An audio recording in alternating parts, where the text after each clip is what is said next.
दो बड़े आरोप भारतीय जनता पार्टी पर स्पष्ट रूप से लगते हैं। सबसे पहला आरोप लगता है कि आपने पब्लिक को डिवाइड कर दिया धर्म के नाम पर, हिंदू मुस्लिम के नाम पर आपने देश को बुरी तरीके से बांट दिया।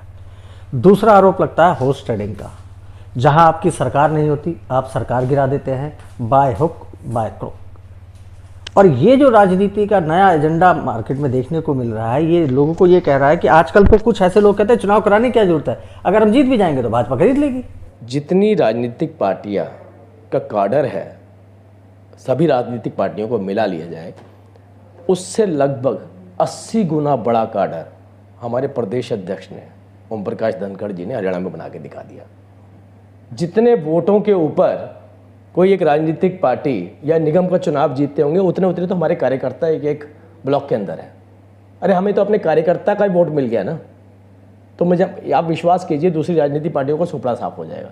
नमस्कार, मैं सूरज भान और आप देख रहे हैं पिनाका टाइम्स का खास कार्यक्रम फेस टू फेस। हमारा प्रयास रहता है इसमें हम उन महत्वपूर्ण लोगों को आप तक जरूर रूबरू करवाएं जो प्रयासरत हैं नाम कमाने में, देश के लिए, या कामयाब हो चुके हैं किसी व्यवसाय में, प्रतिभा के धनी लोग साफ तौर पे कहें, चाहे वो कला के धनी हों, व्यापारी हों या राजनीतिज्ञ हों। आज इसी कड़ी में आप जिस शख्स को हमारे साथ देख रहे हैं किसी परिचय के फिलहाल मोहताज नहीं है। राष्ट्रीय प्रवक्ता हैं भारतीय जनता पार्टी के। तमाम न्यूज़ चैनल्स, टीवी चैनल्स पर आप इनके डिबेट्स देखते होंगे। ये अपना जितना भी भाजपा का डिफेंड करते हैं, जिस तरीके से करते हैं, एक अलग ही छवि आपको देखने को मिलती होगी। हर चैनल पे लगभग आते हैं। राजीव जेटली जी हमारे साथ हैं। नमस्कार जी। Thank you. राजीव जी, परिपाटी है इस कार्यक्रम की कि जब भी हम इस कार्यक्रम को शुरू करते हैं तो जो भी हमारा अतिथि होता है, अतिथि, उसका हम जरूर एक संक्षिप्त परिचय लेते हैं। अपने बारे में ब्रीफ में कुछ बताइए, कहाँ से थे आप, एजुकेशन कहाँ से करी, इस फील्ड को कैसे चुना, वगैरह वगैरह जो भी इससे रिलेटेड है। देखिए, मैं फरीदाबाद से हूँ, मूल रूप से फरीदाबाद में ही पैदा हुआ हूँ। और हमारे पेरेंट्स जो हैं, परिवार, मेरे पैदा होने से पहले से भी लगभग 20-22 साल से पहले से यहीं रह रहे थे। और फरीदाबाद में पैदा होने के बाद मेरी एजुकेशन भी फरीदाबाद से हुई है, लेकिन फर्दर एजुकेशन के लिए मैं बेंगलोर गया। मैंने वहाँ से मरीन कम्युनिकेशन में इंजीनियरिंग करी। उसके बाद मैंने जॉब भी करी। जब मैंने इंजीनियरिंग करी तो मैं उसके बाद जॉब में भी लगा। एक अच्छी मल्टीनेशनल कंपनी में मैं काम करता था। और उसके बाद जॉब के साथ साथ एक छोटा सा बिजनेस भी शुरू करने की कोशिश करी, लेकिन हमारे जिसे कहते हैं कि कंपनी के अंदर एक रूल होता है कि अगर आप अपना काम कर रहे हैं तो आप जॉब नहीं कर सकते। तो मुझे उस वजहों से जॉब को छोड़ना पड़ा। मुझे लगा कि मैं अपना ही काम करूँगा, तो मैंने अपना बिजनेस शुरू किया और स्ट्रगल भी किया, इसमें कोई डाउट नहीं है। ज़रूरत से ज़्यादा स्ट्रगल किया। ज़मीन से उठे हैं, इसलिए गलियों में खेले हैं, नंगे पैर, चप्पल भी नहीं होती थी, ऐसे खेले हैं। तो जो आपको आज दिख रहा है, शायद हमने ग्रामीण इलाकों से भी ज़्यादा स्ट्रगल जो होता है लाइफ में वो देखा है। भारतीय जनता पार्टी क्यों ज्वाइन करी? नैलो में ऐसी क्या बात रह गई, खटास आ गई क्या? कोई खटास नहीं थी, शिक्षा से मुझे बहुत सम्मान मिला, बहुत सम्मान मिला। मैं एक साफ़ सुथरी ऐसी राजनीतिक पार्टी चाहता हूँ जो राष्ट्र के बारे में चर्चा करती हो, राष्ट्र के बारे में बात करती हो, जिसका विस्तार बड़ा हो, जिसकी सोच बड़ी हो, जो गहराई तक जाती हो। तो जहाँ हम अपना योगदान दें तो उस योगदान को आइडेंटिफाई किया जाए। आइडेंटिफाई वहाँ पे भी होता था, लेकिन आपका जो योगदान होता है उस योगदान से कहीं ना कहीं हमारी पार्टी के साथ समाज का भी उत्थान होता। तो मैं ऐसा नहीं कहूँगा कि मेरा कोई खटास में था। मेरे को भारतीय जनता पार्टी में आते ही, क्योंकि मैं पहले से ही सभी नेताओं के संपर्क में था। ख़ास तौर पर जो नेशनल लीडरशिप थी वो मेरे साथ भरपूर, मेरे साथ संवाद उनका रहता था। तो मेरे को कहीं ऐसा नहीं लगा कि मैं किसी दूसरी पार्टी में जा रहा हूँ, क्योंकि मैं ऑलरेडी उनके साथ बात में था, उनके साथ मैं चर्चा भी करता था। अब चलते हैं राजनीति की तरफ। आपने भारतीय जनता पार्टी का नाम लिया, आप उसी के प्रवक्ता हैं और इस वक्त दुनिया की सबसे बड़ी पार्टी है।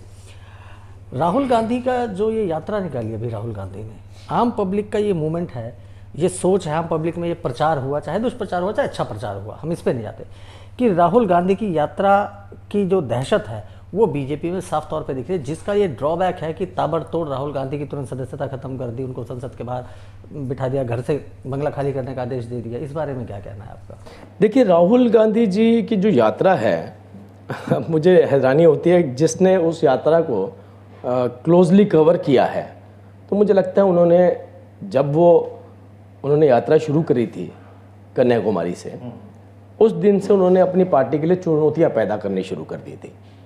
वो जैसे जैसे आगे बढ़ते गए, जिन जिन लोगों से मिलते चले गए, जिन जिन लोगों के साथ उनके संवाद हुए, वो कुछ ऐसे संवाद हुए कि जिन्हें भारत की धरती पसंद नहीं थी, जिन्हें लगता है कि भारत के अंदर पैर रखने से पैर गंदे हो जाते हैं, ऐसे ऐसे पादरियों से मिले, आगे बढ़े, ऐसी कंट्रोवर्शियल स्टेटमेंट आई।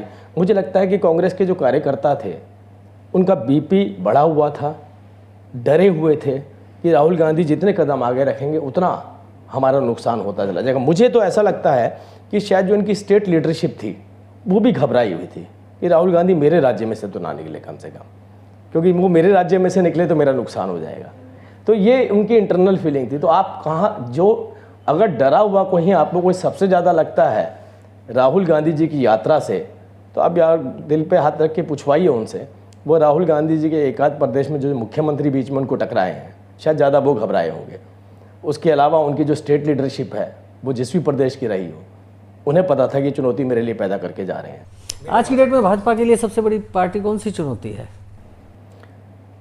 भारतीय जनता पार्टी के लिए हम चाहते हैं कि हमारे को एक रचनात्मक अच्छा विपक्ष मिले, अच्छे मुद्दे उठाए, लेकिन देश के प्रधानमंत्री जिस मेहनत के साथ, देश के गृह मंत्री, देश के हमारे राष्ट्रीय अध्यक्ष, हमारे प्रदेश के मुख्यमंत्री जिस मेहनत के साथ, कम कम नींद के साथ, 2-2, 3-3 घंटे की नींद के साथ जो भागदौड़ करते हैं और जो वो पाना चाहते हैं देश के लिए, अपने राज्य के लिए, अपने संगठन के लिए, उसमें जब चुनौतियां पैदा की जाती हैं, चुनौतियां भी कैसी पैदा की जाती हैं?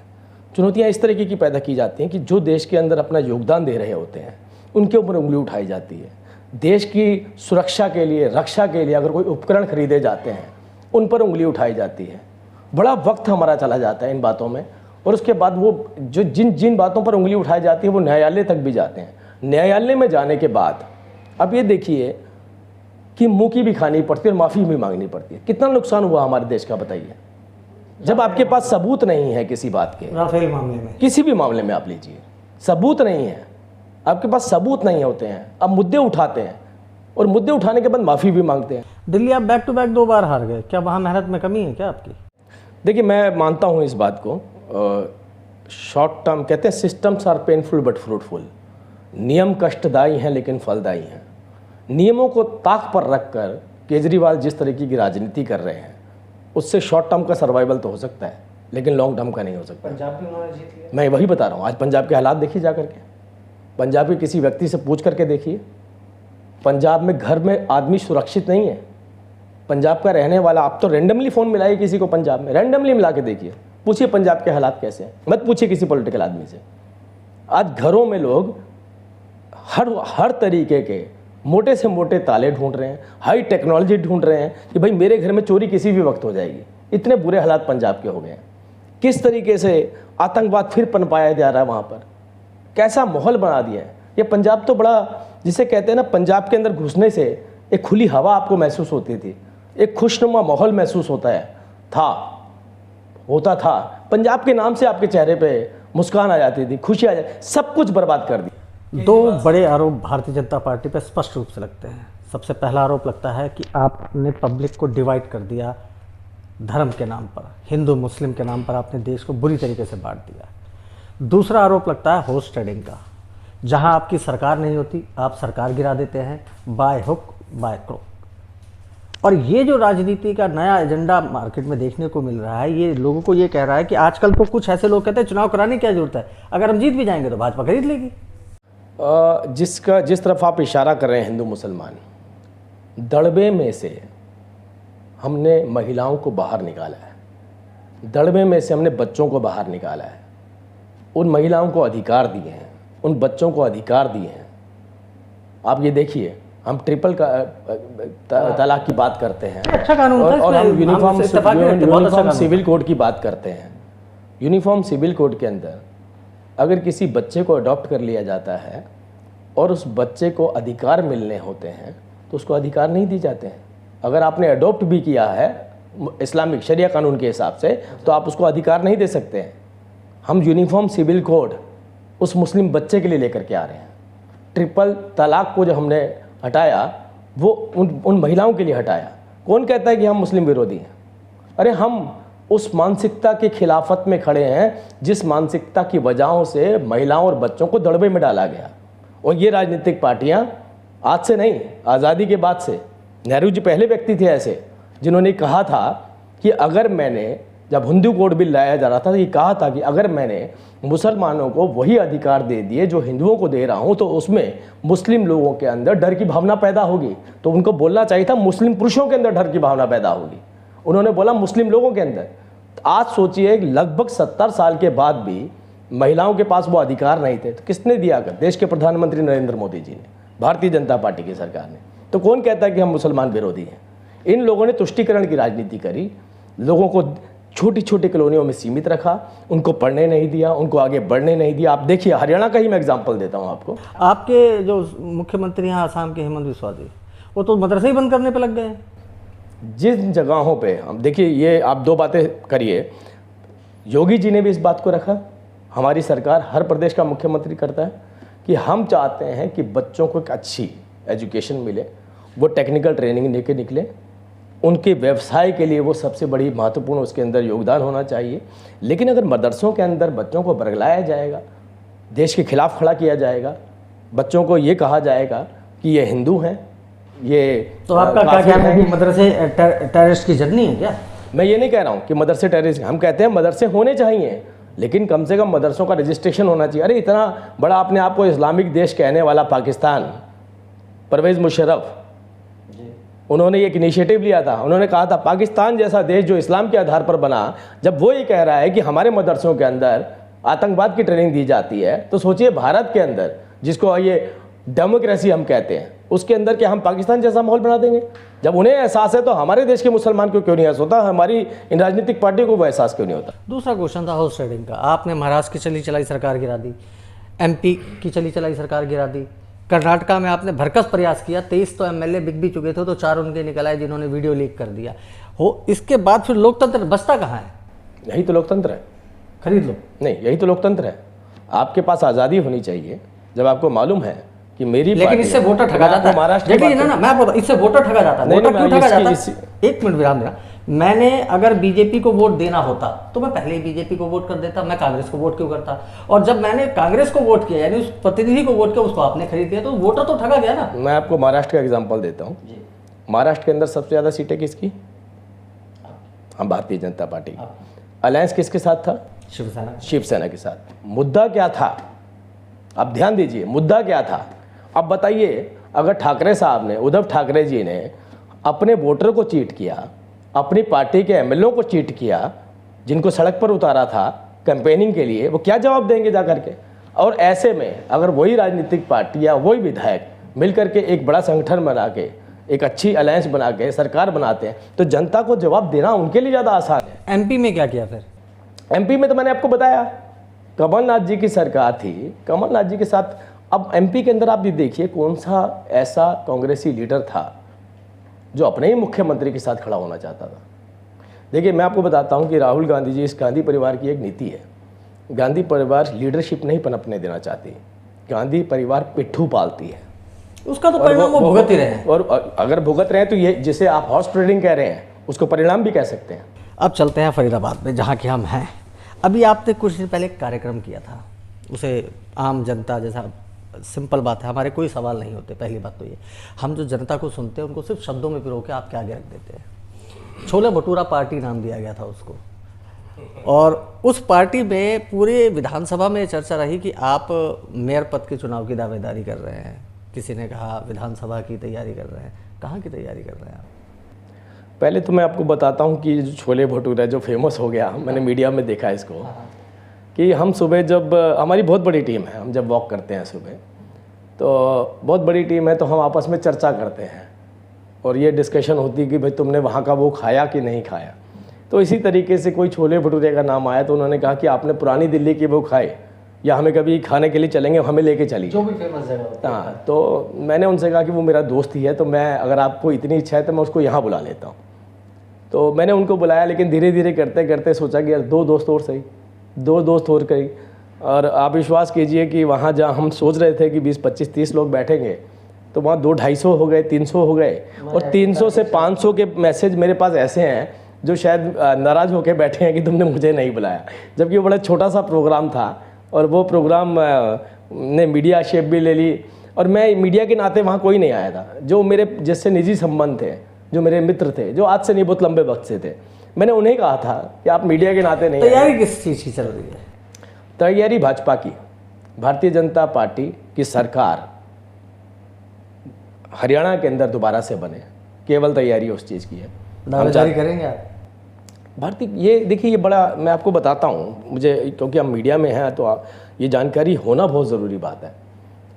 भारतीय जनता पार्टी में किसी भी पद पे आप चले जाते हैं, इलेक्टेड भी होते हैं, तब भी पार्टी ये कहती है कि आपको दायित्व दिया गया, ये आपको दायित्व दिया गया है। और हमें हमारी बैठकों में हमें बताया जाता है, जो मंच पे बैठे होते हैं उनके सामने ही बोला जाता है, जो आज मंच पे बैठे हैं कल वो नीचे भी हो सकते हैं, और जो नीचे बैठे हैं वो मंच पे हो सकते हैं। तो यहाँ कोई भी सीट किसी के लिए परमानेंट नहीं होती है। आज मैं प्रवक्ता हूँ, कल नहीं भी हो सकता हूँ। दावेदारी करेंगे, मुझे कार्यकर्ता बना दिया। दावेदारी करेंगे तभी तो पार्टी सोचेगी। यदि आप दावेदारी ही नहीं पेश करेंगे तो सोचेगी क्या? देखिए, पार्टी, मैं आपको बताता हूँ, ये आवाज़ जनता की होती है। आपकी दावेदारी कर देने से, मेरी दावेदारी कर देने से अगर हम कुछ बन जाते हैं तो इस दावेदारियाँ ही करते रहते हैं। मुझे लगता है कि जनता के लिए अगर जो काम किया जाए ईमानदारी से किया जाए। यस और नो, आप दावेदारी करेंगे या नहीं करेंगे?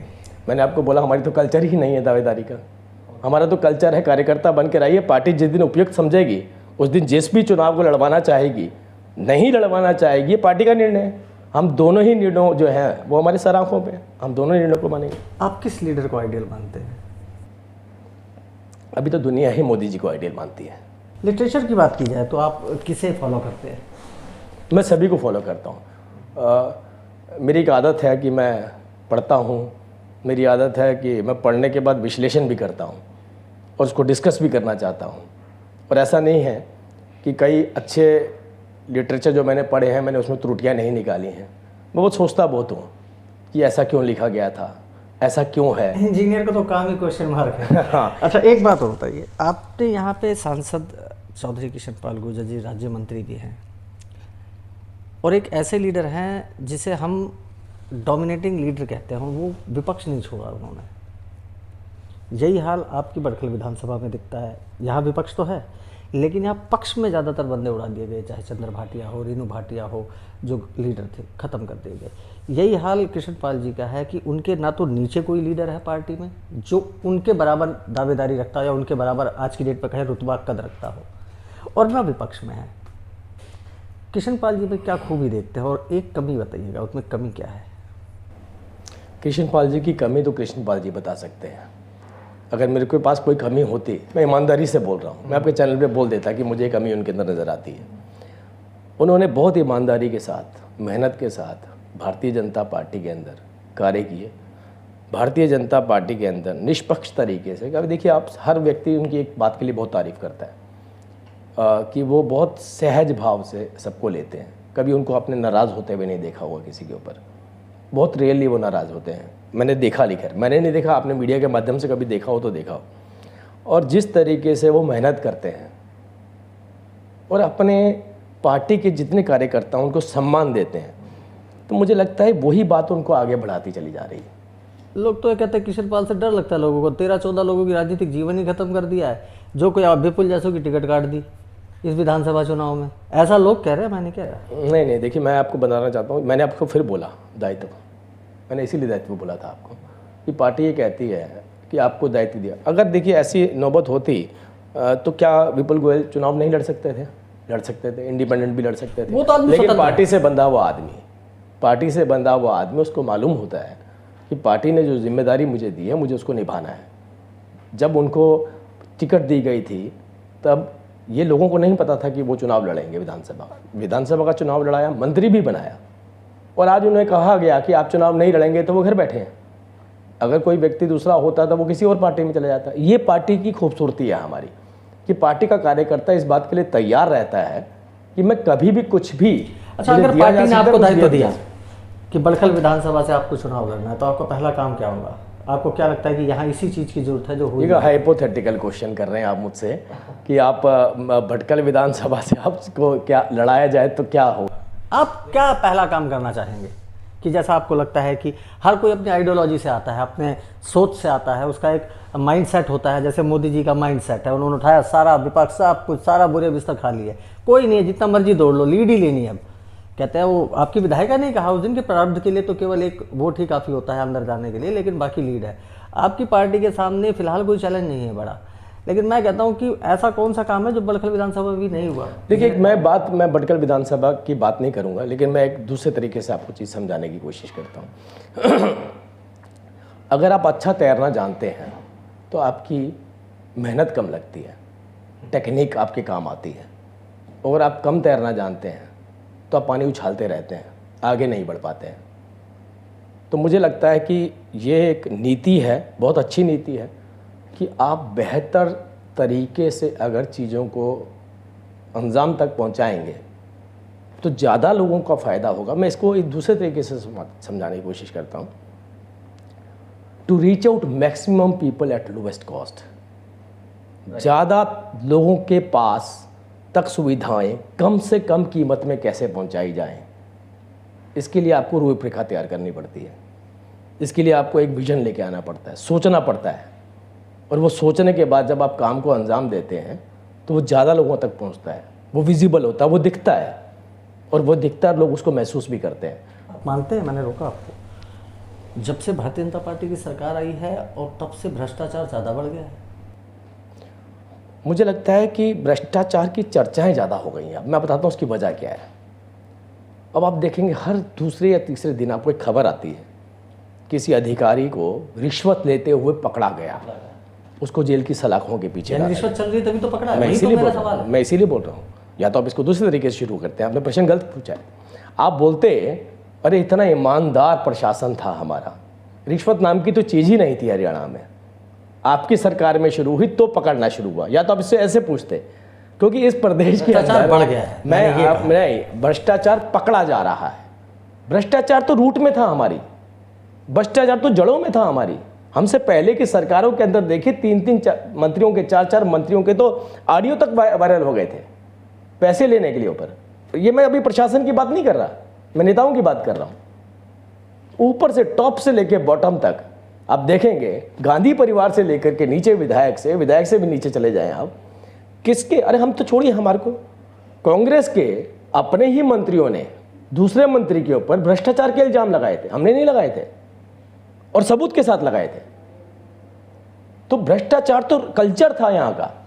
अब कल्चर को खत्म किया जा रहा है, जो करप्शन वाला कल्चर था उसको खत्म किया जा रहा है, भ्रष्ट लोगों को पकड़ा जा रहा है। इसलिए आपके चैनल को भी मौका मिल रहा है कि भ्रष्टाचार के ऊपर चर्चा करें, नहीं तो भ्रष्टाचार दिखता कहाँ था। आप तो सेट हो गया था कि इतना पैसा देना ही पड़ेगा आपको मालूम है, एक विधवा को अपने मरे हुए पति का सर्टिफिकेट बनवाने के लिए 10,000 रुपए देने पड़ते हैं अगर उसका एक अक्षर गलत है। मैंने आपसे बोला, सरकार का दायित्व नहीं है इन चीजों को रोकना। मैं एक स्पेसिफिक, ये क्वेश्चन आपने मेरे से पूछा, स्पेसिफिक तौर पे पूछा। मैं आपको ये कह सकता हूँ, मैं माननीय मुख्यमंत्री मनोहर लाल जी को मैं जितना मैं जानता हूँ, अगर उन तक कोई इन्फॉर्मेशन भ्रष्टाचार को लेकर के पहुँचती है, एक्शन घंटों में नहीं मिनटों के अंदर होता है। ईमानदार तो मनमोहन सिंह भी थे। मनमोहन सिंह बेईमान तो नहीं थे? बिल्कुल नहीं थे। मैं नहीं कहता हूँ, मनोहर लाल जी भी बिल्कुल ईमानदार है, बिल्कुल, लेकिन नीचे का सिस्टम तो सारा हिला पड़ा है। नीचे के सिस्टम को ही दुरुस्त किया जा रहा है। अभी अब अंतिम सवाल की तरफ चलते हैं। आप लोग इस चुनाव से तो भाग रहे हैं, निगम चुनाव तो होने से रहे, जहाँ तक हमारी प्रेडिक्ट कहती हो सकता है सरकार की मंशा जब मर्जी करा ले। सरपंचों का आपने तेल लगा लिया, 2 साल बाद चुनाव करा, बेचारे बोर्ड लगाते थे फिर हट जाते थे, बोर्ड लगाते थे। विधानसभा चुनाव में क्या मानते हैं? लेकिन दबी आवाज़ में आवाज़ आ रही है कि कांग्रेस आ रही है 2024 में। कांग्रेस जा रही है, कांग्रेस जा रही है, सरकार तो नहीं आ रही है। जो बच्ची खुची कांग्रेस है वो भी जा रही है। आज आप हरियाणा की हालात देख लीजिए। हम तो शायद भूपेंद्र सिंह हुड्डा पे इतनी टिप्पणियाँ नहीं करते होंगे जितनी टिप्पणी उनकी अपनी पार्टी के लोग कर देते। जाट नॉन जाट में आपने हरियाणा को बांटा, जाट लॉबी ने आज तक आपको एक्सेप्ट नहीं किया, ये परम सत्य है। इस बार जो सुनने में आ रहा है कि जाट लॉबी टोटली हुड्डा की तरफ जा रही है, जो रीज़न बनता जा रहा है कहीं ना कहीं कि अब कांग्रेस आ रही है, जो एक आवाज़ बन रही है। देखिए, मैं आपको बताऊं, मेरा सर्कल ही जाटों का रहा है, बहुत लंबा बड़ा। पढ़े लिखे, कुछ मेरे ऐसे दोस्त हैं जो जज बन गए हैं, कुछ ऐसे दोस्त हैं जो सीनियर एडवोकेट हैं, कुछ डॉक्टर्स हैं, कुछ IAS हैं, सिविल सर्वेंट हैं, बहुत अच्छी अच्छी जगह में, कुछ साइंटिस्ट भी हैं।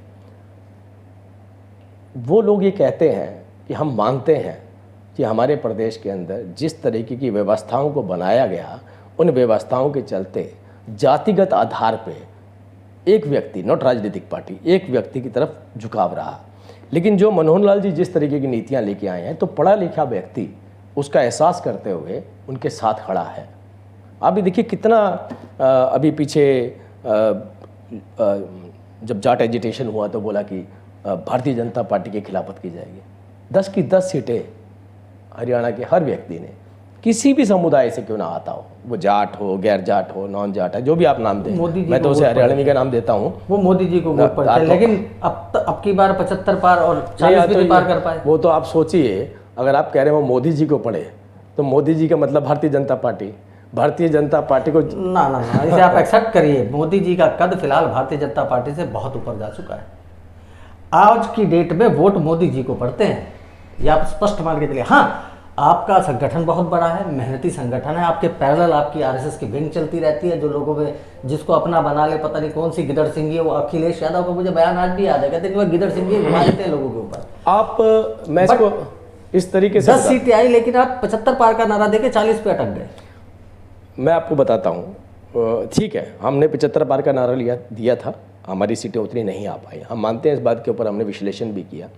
अब ये देखिए आप, जितनी राजनीतिक पार्टियां का काडर है, सभी राजनीतिक पार्टियों को मिला लिया जाए, उससे लगभग 80 गुना बड़ा काडर हमारे प्रदेश अध्यक्ष ने, ओम प्रकाश धनखड़ जी ने हरियाणा में बना के दिखा दिया।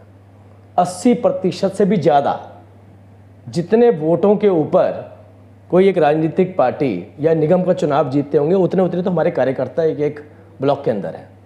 अरे हमें तो अपने कार्यकर्ता का ही वोट मिल गया ना, तो मुझे आप विश्वास कीजिए दूसरी राजनीतिक पार्टियों का सुपड़ा साफ हो जाएगा। तो ये थे जेटली जी, काफ़ी खट्टे, कुछ कड़वे, कुछ मीठे सवालों का जवाब दिया, और आशा करते हैं कि आप लोगों को भी ये राष्ट्रीय चैनल के बाद अगर कहें फरीदाबाद के अंदर पहला साक्षात्कार होगा शायद आपका इस तरीके का। तो हमारी टीम भी आपका बहुत बहुत धन्यवाद करती है और उम्मीद करती है कि आपकी पार्टी ग्रोथ करे, जैसा आपने बताया कार्यकर्ताओं का है। बाकी तो सब ऊपर वाले के हाथ रहता है। लेकिन मैं सूरज भान पुनः दोहरा दूँ, ऐसी किसी शख्सियत के साथ अगले हफ्ते फिर मिलेंगे। तब तक के लिए जय हिंद, नमस्कार।